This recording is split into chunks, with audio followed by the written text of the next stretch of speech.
CM కానీ లేదా deputy CM కానీ వీళ్ళన్నది ఏంటంటే కేటీఆర్కి అర్హత లేదు, కులగన్న దాంట్లో పార్టిసిపేట్ చేయని వ్యక్తులు మేము అడిగితే మీకు క్వశ్చన్కి ఆన్సర్ చేయమంటారు. అట్లా ఉంటుందా? చిల్లర మాటలు, చిల్లర వేషాలు. అధికార కాంగ్రెస్ పార్టీ ఒకటి అంటున్నారు, కేటీఆర్ కులగన్నం పాల్గొనలేదు, వాళ్ళ ఫ్యామిలీ పాల్గొన ఓన్లీ కవిత గారు తప్ప అంటున్నారు. అలాంటప్పుడు మీరు వాళ్ళని క్వశ్చన్ చేసే అధికారం ఉందా? ఒక కేటీఆర్ ఇంకొకరు కాదు, 16.5 లక్షల మంది పాల్గొనలేదు అని నువ్వే చెప్పినావు. సింపుల్. ఇంకొకటి దీనిపైన గతంలో నువ్వే మాట్లాడినావు. రేవంత్ రెడ్డిగా నువ్వు మాట్లాడిన గొంతే వినిపిస్తూనే ఉంది, వీడియోలో చూపిస్తూనే ఉన్నారు. ఆడోడో దినాలు తక్కువడు చడితే మెడ మీద తలకాయ ఉన్నోడు ఎవడన్నా ఇస్తాడా ఈ వివరాలు మాట్లాడినావు. అయ్యాల మేమేమి వివరాలు అడిగితే ఇటువంటివి కూడా అడగలే, 54 అడగలేం మేము. కానీ ఇవాళ 54 ప్లస్ 21, 22, 20, 74 ఉన్నాయని చెప్పి మీరు చెప్తున్నారు. ఎవరు ఇయ్యరు అని. ఇంకొకటి వాళ్ళ మంత్రి మాట్లాడుతూ మా వాళ్ళు వెళ్తే కుక్కలను వదిలిపెట్టినారు మా మీదకి అని చెప్పినారు. అంటే నువ్వు అంటే నీ ప్రతినిధి. ఇవాళ ఒక అధికారి మీ ఇంటికి వచ్చిండు ఒక అధికారిక పని మీద అని అంటే ముఖ్యమంత్రి ఆ రూపంలో వచ్చినట్టు. ఒక ముఖ్యమంత్రి వచ్చిండు మీ ఇంటికి అంటే కుక్కలు వెళ్తున్నారు ప్రజలంటే మీ స్థాయి ఏముంది ఒకసారి అర్థం చేసుకోండి. మీరు మంత్రులు మాట్లాడేటప్పుడు వెనక ముందు ఎన్ని ఆలోచన చేసుకొని మాట్లాడాలి. అసెంబ్లీలో మాట్లాడారు, మళ్ళీ అది ఎంత సిగ్గుపోయే విషయం, అది సోయలేని విషయం.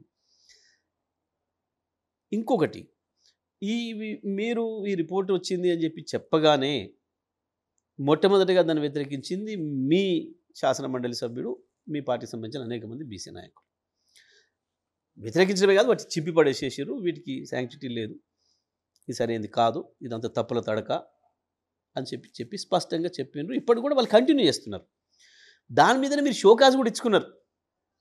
మీ ఏఐసిసి అనుమతితోని మీరు షోకాజ్ కూడా ఇచ్చుకున్నారు. ఈ అర్హత మీకు లేదా, ఇంకోటి లేదా దీన్ని బట్టి అర్థమైపోతుంది. మీకే మాట్లాడే అర్హత లేదని వాళ్ళు అంటున్నారు. మీ పార్టీలో ఉన్న బీసీ నాయకులు మీకే అర్హత లేదు అని అంటున్నారు. అది ఆలోచించుకోవాలి మీరు. కేటీఆర్ లేదు, ఇంకో ఆయన లేదు. ఎందుకు? మీరే చెప్పారు, మీ లెక్క ప్రకారం 16 లక్షల మంది పాల్గొనలేదు అని చెప్పారు. ఏంది? దీన్ని బట్టి అర్థమవుతుంది మీ పరిపాలన ఎంత డొల్లగా ఉందో, మీరు చేసే వాటిపైన ప్రజలకి ఎంత మాత్రం విశ్వాసం లేదనే విషయం అర్థమవుతుంది. ఇక మీ జిల్లా విషయానికి వస్తాం.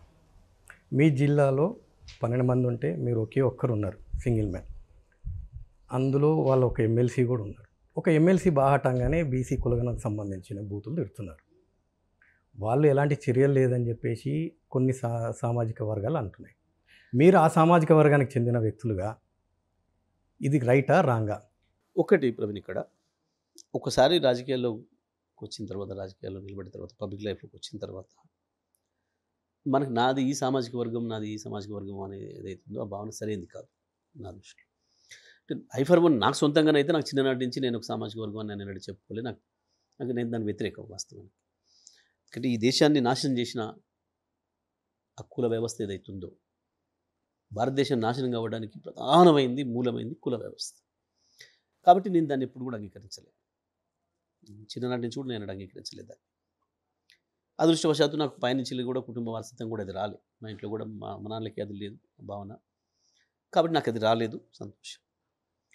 ఆ తర్వాత నేను ఎప్పుడు దాన్ని క్లెయిమ్ చేయలేదు.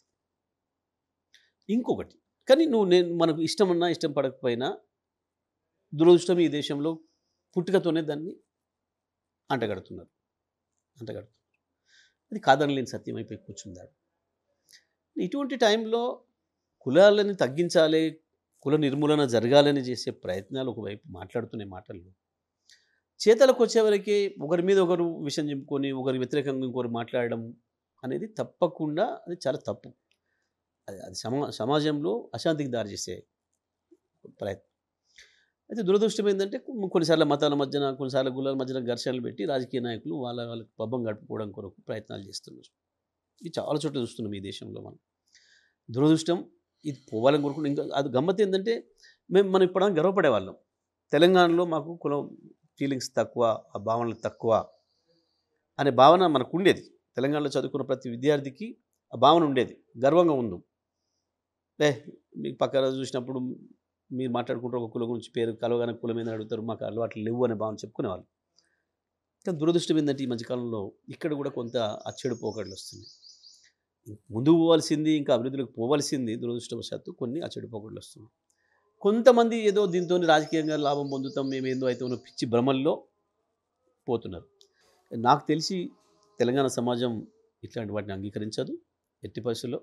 అది ఈ కులం ఆ కులం ఏ కులం వాడైనా ఇంకో కులం పేరు మీద ద్వేషించడం, దానిపైన మాట్లాడడం, విద్వేషపూర్వకంగా మాట్లాడడం సరైనది కాదు. ఎప్పుడు కూడా అది మంచి పద్ధతి కాదు. ప్రజల్లో వాళ్ళ గౌరవం ఉండదు రేపు. ప్రపంచంలో ఏ మూల ఏ క్షణం ఏం జరుగుతుందో వేగంగా తెలుసుకోవడానికి తొలి వెలుగు వాట్సాప్ ఛానల్ని ఫాలో చేయండి.